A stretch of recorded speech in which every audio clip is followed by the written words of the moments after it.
morning, everyone.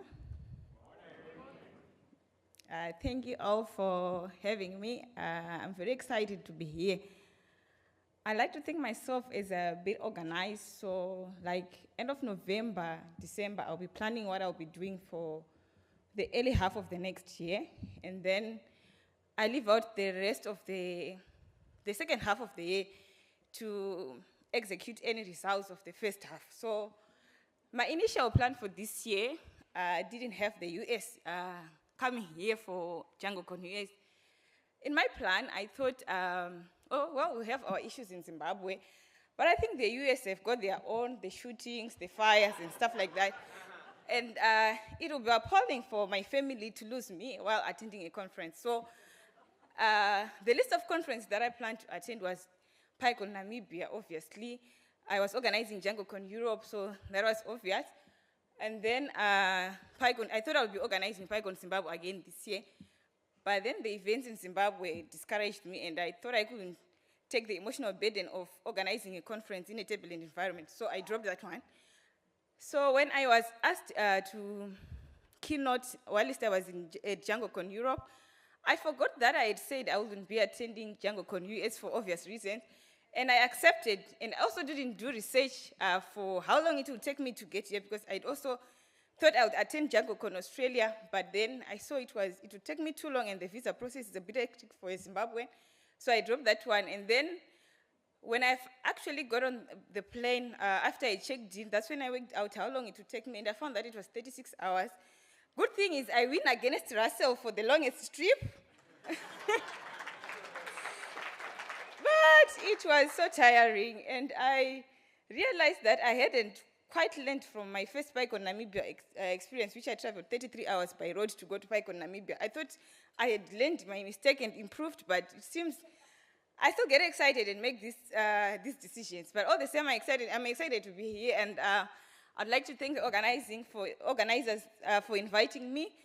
I think if they hadn't invited me, I think I had given myself, 3 years without coming to the US. So I'm actually excited to be here, and I'm thankful that they invited me, and thank you, DEFNA, for paying my cost to be here. I'm so excited to be a very awesome time, and I hope you'll enjoy my talk. So I'll be talking about my journey with code. Nick has already given an introduction of me. I'm currently the fundraising coordinator for Django Girls Foundation. So I took this Ask Me badge. If you want to ask me about Django Girls Foundation, I'm here to talk. If you also want to ask me about PyCon Zimbabwe, Python in Africa, and other events that are taking place in Africa, you can ask me. Don't ask me about San Diego. I'm new to the US, so I won't be able to help you with that. Then I'm also currently in the Django Software Foundation board. It's something that I tried to do just to run for the election. I didn't think I would make it to the board, so I just tried to vote for myself, at least to get one vote. So thank you for voting for me into the DSF board. I didn't expect it, so thank you.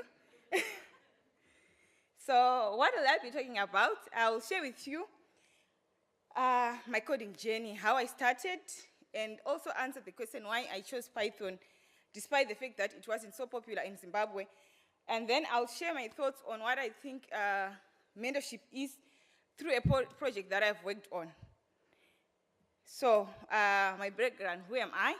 So I'm a third born in a family of 4. We are 2 boys, 2 girls. I'm the youngest girl. I have a little brother who's currently in Sweden, so he's taking up after me of being a globetrotter, so I'm very proud of him. So I grew up in the rural areas. My father is now a headmaster. He started out as a teacher. My mother is a teacher. But my father chose to work in the rural areas because he thought life was cheaper there. So because schools in Zimbabwe, in rural areas, they provide housing for teachers, and they only have to pay like costs for electricity and water, so he thought it was the cheaper route. The advantage to that was it gave me like sort of a high self-esteem, because we were the privileged kids at school, because we are learning with children who are coming from the rural areas.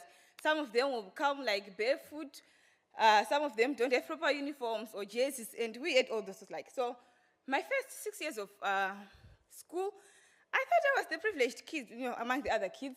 Then I became a boarder in grade 7, and that changed because now I was mixing with children who had parents who were lawyers, and I didn't know all those professions, because when you're into the rural areas, teachers, nurses, agricultural officers, business owners who own shops, and then you see bus drivers and conductors when you go to town over the holiday. So it was quite a bit of a surprise for me changing. And when I went to high school, my father decided, because he had taught at Simuto High School, that every one of his children would go there. It wasn't really my choice, but I had to go there because it was my father's decision. And this is my first week in high school. For a long time, this was my worst photo. I hated it because when we took it, I thought I was, posing. And then when it came out, it didn't really look nice, you see. So I only started to see it as funny when I was preparing for my talk, Looking back, that was 1999 and I was 12 years old. And now it's really funny. So this was my first time in high school. And what happens in the Zimbabwean education system is the final results of the previous O-level and A-level, they come out in January and February. So that was the first time that I actually knew that there are computers, because our school was offering computer studies for O-level and computing for O-level. And the reason why I knew about these subjects was it was the first time the school had set for that examination, and there was the subjects were really dismally failed. But at least that got me the attention of knowing that there's such a thing as a computers, because the only thing that we had at home was television. So that inspired my interest in computers. And the next year I met, we're still in Form 2. The subject will be offered when I was in Form 3, that was 2000. And then there was this boy who was in another class. So he was besides being geek and nerdy, he was also good at being at showing off. So he had some brochures from Staffordshire University School of Computing, and it had programs that were offered then. And if you studied computer science, you could do software engineering, you could do network engineering, and all other things that were engineering. And that really inspired me, and I thought I would be interested in software engineering. And as I was preparing my talk, I actually realized, okay, so I actually owe my career decision to this boy who showed me these brochures, in trying to show off. So, so I read them, and what was supposed to happen is at the end of Form 2, we're supposed to be selected. Depending on where you are, if you are strong in mathematics and sciences, you are graded into the science classes. And then if you are not, you'd go to the arts classes. So I was good in mathematics and sciences. So I thought I was an automatic fit for taking computer science. But then things kind of always changed when it get to my stream. So instead of having 2 classes doing computer studies, they decided to say, okay, students are not doing so well. We have one class do computer studies and another one do accounts.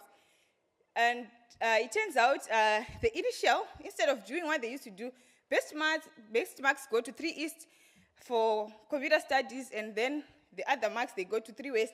They decided to have a balance and just, do random. So I found myself being placed in 3 West to do accounts. I didn't like accounts, though I have never done it. But also, I had already set my mind on doing computer studies, so I could do software engineering. So I went and asked the teacher who had done that, what criteria did you use to put me in the accounts class? So he couldn't answer that, so he had to redo the classes again and put me in 3 East so I could do computer studies. And those who wanted to opt out and do accounts, they were given that choice. So I ended up doing computer studies at Form 3. So that's when I started actually learning to code. And my coding journey began. So I started learning coding when I was in Form 3, and we're still we had Windows 95 machines. Those are the ones that we had at our school. That was the ones used by the juniors, Form 3 and 4. And then the Windows 98 and the Windows 2000 would be used by the A-level students, So I still remember, my excitement when I powered up the computer for the first time and saw that Windows 95 loading, with the black and white screen, you know, it was so exciting. And we're coding with BASIC and DBase3. And people will sometimes wonder why I still use, you know, Windows. But, you know, it was my first love. That's what I, you know, experienced first as a computer. So, yeah, I learned A-level, we learned Pascal, and we learned Visual Basic now for our projects, but we're teaching ourselves. And I really realized that I really wanted to do, you know, programming. Then I went to college. The first language that we learned there was Introduction to Programming. We did with C, and I loved it so much, and our lecturer was very good. I really enjoyed C. We're also doing systems analysis and design. I'd already done 2 projects in high school, so I had an advantage over others. I really enjoyed those subjects. Then when we were in second year, things started going bad in Zimbabwe. So the experienced professionals, they left. And so what would happen was somebody graduates like this semester, and then the next semester you'll be teaching you.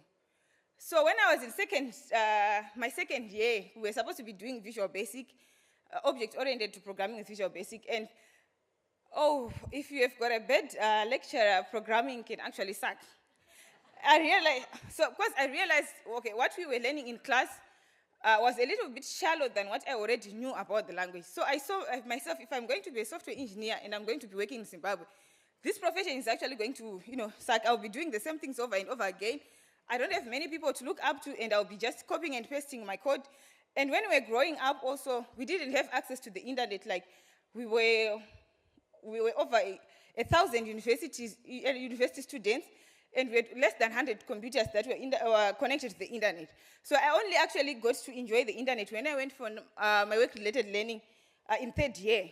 But I had already decided that I was into a software development firm. Rather, I chose to go into telecoms.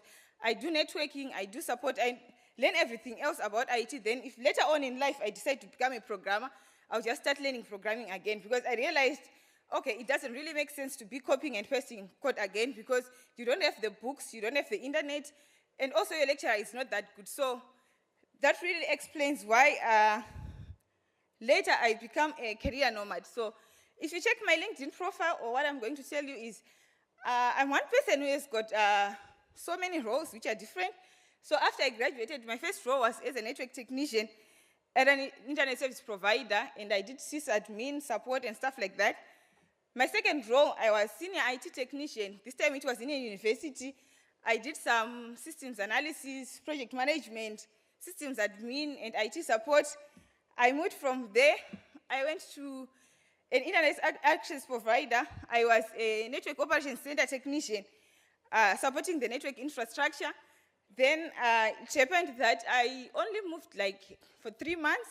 After 3 months, the company started not paying salaries. I don't know what was happening. Sometimes you get, I was supposed to be earning double what I was earning in my previous job. So I only got 3 salaries in full. Then the others, sometimes you get 200, sometimes you get 100, sometimes, I don't know how much they owe me, because the company later shut down. So it was difficult to track how much they are owing you. So because of this, people were leaving the company, and there was a shortage in the billing department. So I only stayed longer because I got an opening to work in the billing department as a billing analyst. So this had a little bit of coding. I would do some SQL and stuff like that, because I wanted to, I just enjoyed exploring, you know, the IT industry. So while I was working in this department, my boss got interviewed for a consultant's position, which required somebody who had understanding of the billing in the telecoms industry. But they couldn't quite agree on the money side of things. So the people who interviewed them then looked me up through LinkedIn, and like on Monday afternoon, I only saw the message the next morning. Then I responded. They called me like on Wednesday, and then by Thursday I'd got a new job, and I was supposed to start. It was at the end of the month, but there was an Easter holiday, so I was supposed to start on the 1st of April. I later started on the 2nd of April. This time I had another position again. I was a senior BSS and OS consultant, just business support systems or operation support systems consultant. So they took me to Mozambique. It was a consultants project for a converged billing and CRM project. It was fun, being an expert, going shopping to South Africa, you know, flying, all of going home. It was really fun, but there were long hours. And what I benefited mostly from this role was I realized the gap that we didn't have as Africa in terms of data science, because we were coming from Zimbabwe as consultants on doing project management mainly, but the developer was from China, and they spoke Chinese. Our client was Mozambican, they spoke Portuguese.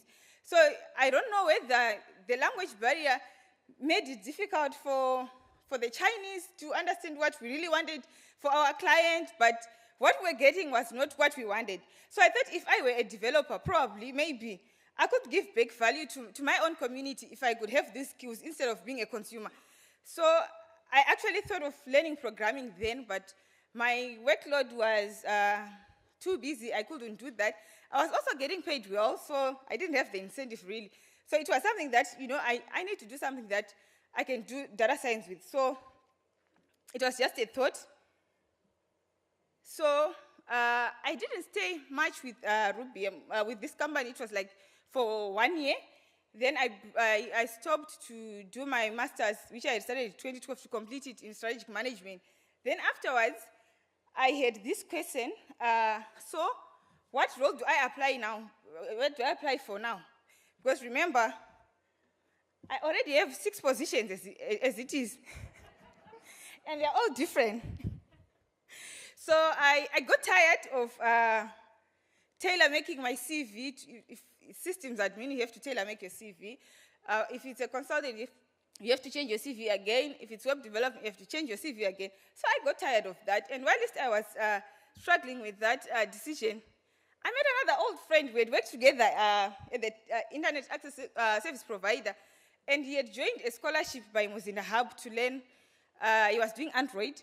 So he advised me, you can get on this program. So the scholarship was, they give you a scholarship for 6 months, you learn programming, you do a project, and then they help you get a job, and they get 10% of your earnings. So for somebody like me who has learned programming, I knew that was not practical. So I thought, okay, I cannot get myself into this contract, it doesn't make sense. Then I thought, okay, I want to learn programming. I'm currently unemployed, I don't know what to apply for. Okay, what do I have to lose? So I applied anyway. So I went through the courses that they had, and I saw that they had Python. So I did it, you'll all be surprised, but information travels slow to some certain parts of the world, like Africa and Zimbabwe. I didn't know Python existed until 2015 when I visited Mozilla Hub website. I don't know why I never came across Python, honestly. In all my years in the IT industry, I had to look it up and to see how you can use Python. And I realized that one of the ways you can use Python is data science. So that's why I chose Python to learn the language. And so that was 2015. And by 2015 October, we had finished with Python. What do you do then? Now, we started organizing. I gave myself a new role now. I was ICT consultant and Python developer. Okay, full stack Python developer couldn't fit there. But anyway, that was my new role, which I gave myself because I have a startup which is not doing so well. So I added another new role again. So it was really difficult getting started out in Zimbabwe. Python was not really known. It's just really been a PHP country before. So to get the publicity that we needed, and also to keep myself busy, we started organizing events with Humphrey, so that you know you keep learning, and also you have something that you are doing in between projects. So that's how I started organizing events and volunteering in the open source community. And then last year I got a new title again, which is fundraising coordinator with Django girls. It is a little bit of coding, but most of it is communication and emails. So I've been working with Python since 2015, And I'm just going to share with you what I've gone through while working with Python. Okay, and I'm going to talk about a project. And before I talk about this project, I have to give you a disclaimer that this is not my best project. And it's still incomplete, it's work in progress.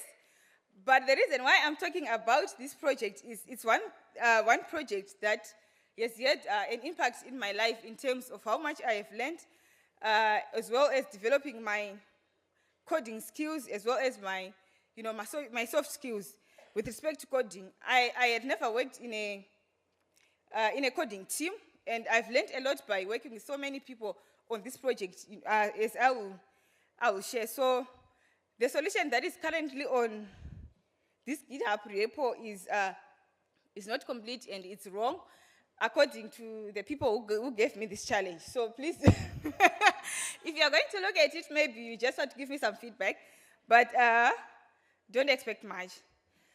So this was part of a technical interview question. It's very long, so I just put up that statement. I was supposed to build a single page app with a full viewport map on top and a list of addresses below, and it was supposed to be based on Django 1.9 when I was given it. And the use case was, if I click in any location on the map, validate that this is a real address and it's not some wood, mountain, ocean, etc. Then if it's valid, save it to a simple database table and what. Okay, it's very long, the question. But the major challenges I faced with this project. Okay, so the one thing, we don't use Google Maps that much in Zimbabwe. The only time that I use Google Maps is if I have a client website and I just want to show a pointer of where they are located on a contact page. That's what we do basically. But the challenge is Google Maps is not so accurate in Zimbabwe because what's supposed to happen is users are supposed to put their own addresses, right? People don't do that. And when they do, it's suppose they've got their own company located maybe on the corner Samora, Mashio, and First Street. Instead of putting the pointer right at the corner of the street, they want the users to know that the entrance is actually not at the corner, but maybe some 50 or 20 meters. So the pointer will not be necessarily at the corner, but it will be like away from the corner. So when you know maps and scale, you know that that's a wrong address, and somebody will actually come and put another address on the opposite side. So I've got lost a couple of times in Zimbabwe using Google Maps, and I know of somebody who used GPS in Zimbabwe and got lost in a very small suburb. So you're actually better off asking people than using Google Maps in Zimbabwe. So because of that, it becomes difficult for you to do a project with something that you don't really use. Then the other thing is I'd never really heard of Google Fusion tables in my life. Okay, if I don't use Google Maps, chances are high I don't know what Google Fusion tables are. So I had a lot of learning to do with respect to the project. So my initial attempt, I tried to use Angular. I had done a to-do app with it, AngularJS, and Django REST framework, and Django 1.9. But the setup couldn't work with me because when you look at Google Maps tutorials, they use raw JavaScript, and I couldn't get AngularJS and vanilla JavaScript to work. So I tried something again. Okay, when I submitted it, I was told, okay, you didn't do any testing, you didn't do any validation, and you didn't do any documentation. I had only submitted it, not because I thought it was okay, but the interviewer was asking me, and it had been a long time since I submitted anything, so I just submitted anyway. So I decided to take some time for personal development, and I started to learn Angular online. I realized there's no point to sticking with AngularJS. I'm not good at it anyway. I started learning Angular. Then I also did a workshop tutorial on Django, Angular, and Django REST framework at PyCon Namibia. It was just a way of trying to learn on how to do this. Then I tried to do the project again. This time, because I Googled and realized that it's difficult. You could load maps with ngmap, so I tried that. So I could render the map But now I could not do everything else that I was supposed to do. I could just render the map, and I had a back end that was working, but post requests couldn't go through. I just know I could click, but I could do reverse geocoding as I wanted. So okay, I changed that. I was just working on this on my own. I tried now to do Angular, Django REST framework, and Django. And then I just used JavaScript to load the map. And I still struggled with Angular post and request. You see, those promises and observables and stuff like that, combine that with reverse geocoding, it was bug after bug. So I realized, okay, I think I need to ask for help. So I went on Twitter and asked for somebody to tell me how I could do Angular posts, and they pointed me to another resource I could use online. I also, when I went to PyCon Namibia, I was, Harry Percival was there, and he was doing a workshop on testing. And I also got a chance to talk to him, and I asked him advice on what I could do with my testing, and other stuff. And he recommended me some books which I could get to help with coding interviews. Then I also approached Mark Tamilin. I remember that he had done a talk on Django validation. So I asked him about basically developing with Django and validation, and he gave me some good tips. I asked also Daniele, he's one of the board members, but he has also been involved in Python events in Africa for help with Django documentation and DjangoCon Europe. So I've been using contacts whom I met at conferences really to get help. I also asked Emma at DjangoCon Europe, because she had a workshop with Django REST framework on how to integrate Django and Django REST framework to any other front-end technology. Then I also asked my bosses, Ola and Ola, Marcus and Noma, we're co-organizers of DjangoCon Europe on Django and Ajax. And then I needed books to read. And thanks to DjangoCon Europe, I met a good friend who helped me with my shopping. He did the shopping before I got there, and then I just collected when I got to DjangoCon Europe. And so after getting the resources I had, I used the book in the picture there on it. Okay, it doesn't talk about the coding itself, but it just helps you with your soft skills on how to approach project design and stuff like that. So I did the redesign and decided to use, okay, I think I'm going to replace Angular with Ajax. That way I still get used to use JavaScript without problems. And then I decided to get a mentor to help me with Ajax. So I had checked Django REST framework and realized that Tom Christopher uses Ajax also. So I approached him via Twitter, and we talked a lot. I would send him my code snippets, and he would comment on them, give me advice on what to do. I sent him again. I sent another code snippet, and just pictures, and he comments on them.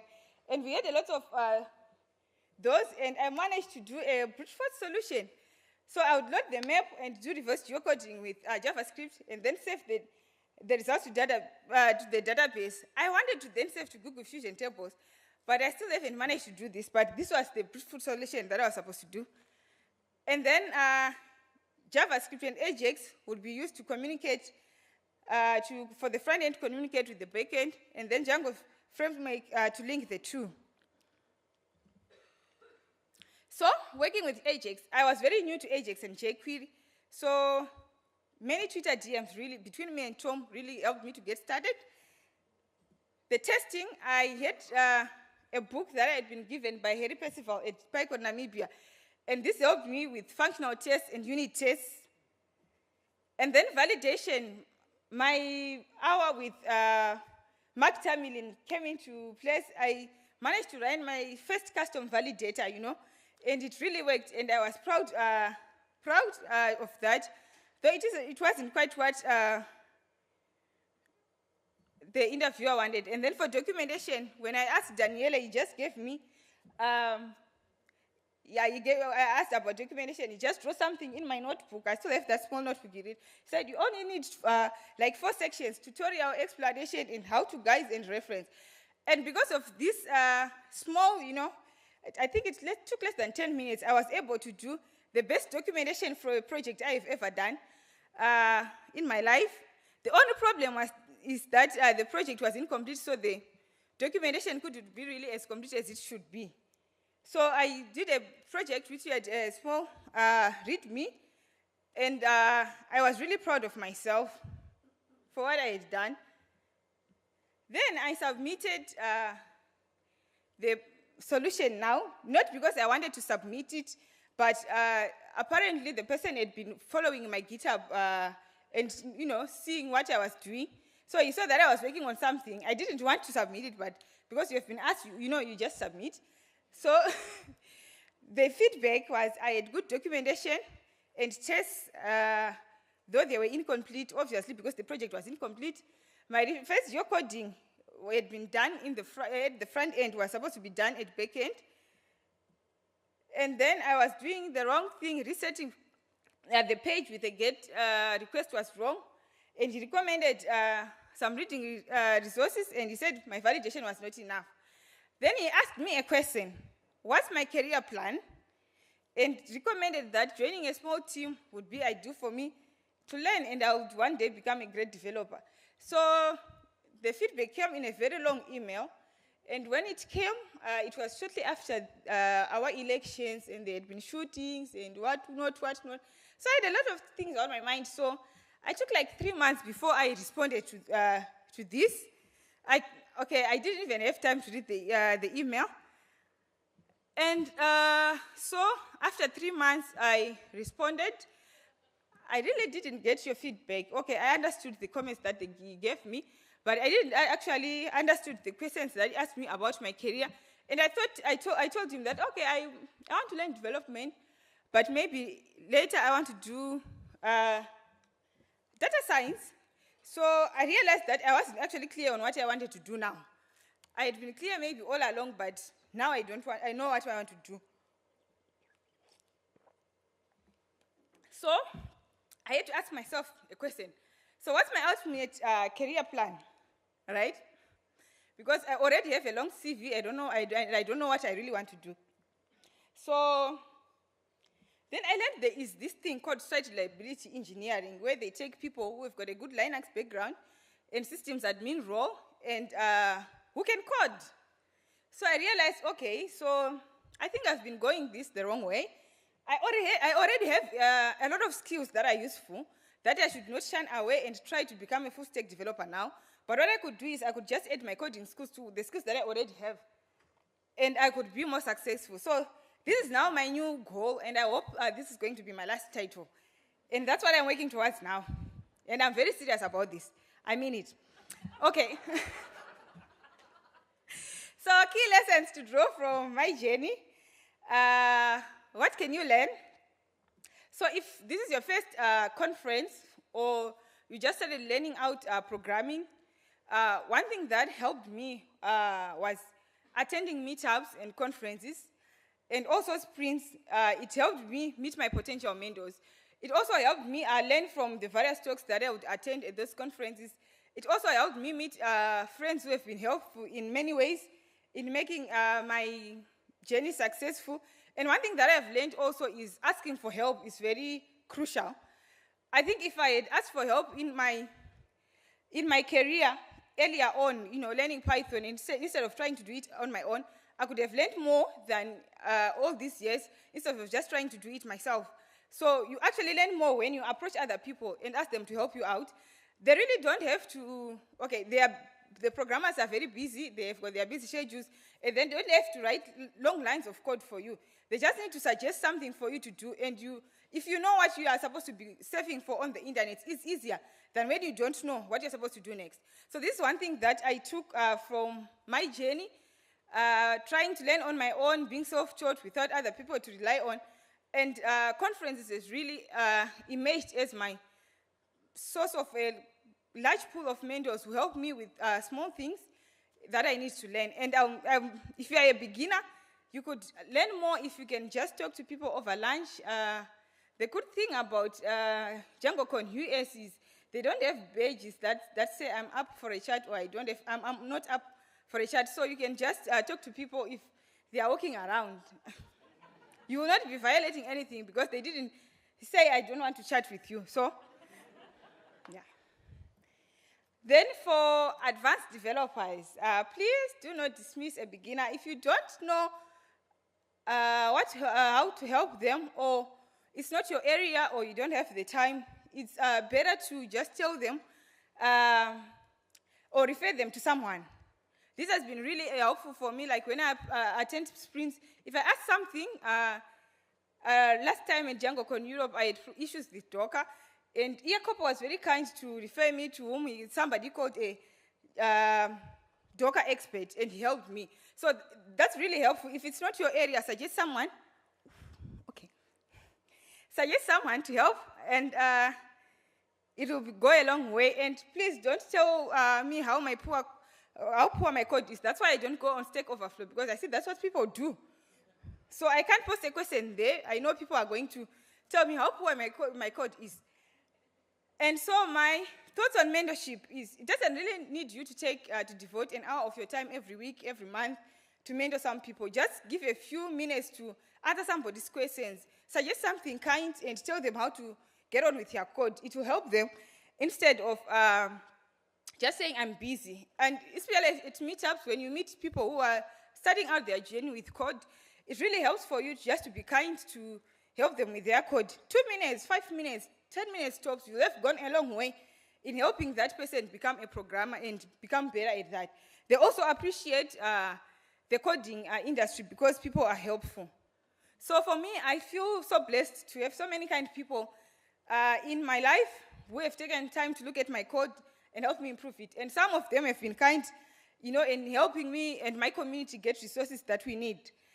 So how can you get involved in Africa? You can support us by mentoring some people. We have some mailing lists, or you can come and speak at our conferences, help organizing our conferences, or sponsor in some way, cash or kind.